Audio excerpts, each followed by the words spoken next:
Bonjour à tous. Aujourd'hui, leçon tirée du figuier stérile. Produisez donc du fruit digne de la repentance. Matthieu 3, verset 8.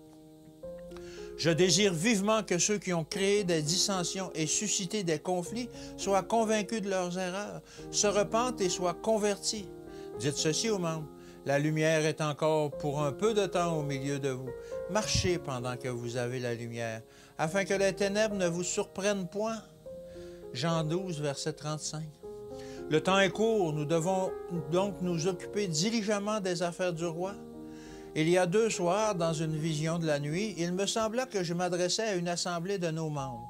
Je disais, « J'ai un message pour ceux qui ont travaillé à détruire l'influence des messages que le Seigneur a donnés à ses serviteurs.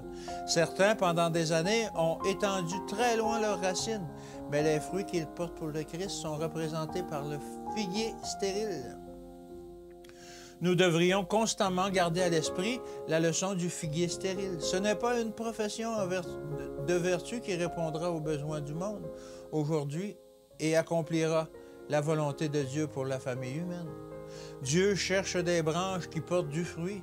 Nourrissez mon troupeau d'un fourrage de qualité. Tel est l'ordre du Seigneur à ceux qui se dressent pour enseigner l'Évangile du salut. Il a pourvu à ce que la puissance salvatrice de l'Évangile soit représentée partout. Il m'a été montré que des erreurs ont été commises qui ont laissé une fausse impression sur les esprits parce qu'il a été permis à certains hommes de s'occuper d'intérêts importants. Ces hommes manquaient de la grâce salvatrice de l'Évangile. Ils n'avaient pas assimilé à leur vie sa pureté et sa simplicité, et ils ne cherchaient pas souvent Dieu par la prière humble et ardente. Ils ne considéraient pas les œuvres de justice et d'abnégation comme une partie nécessaire de l'expérience humaine.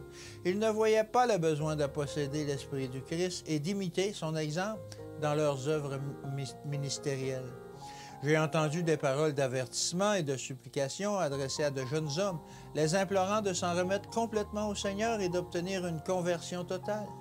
Les pasteurs furent exhortés à des changements radicaux.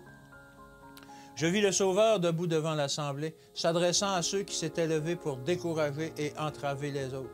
Ces paroles furent prononcées. « Brisez tous les jougs, vous avez des années de retard sur ce que vous auriez dû accomplir pour mener à bien le plan de la rédemption.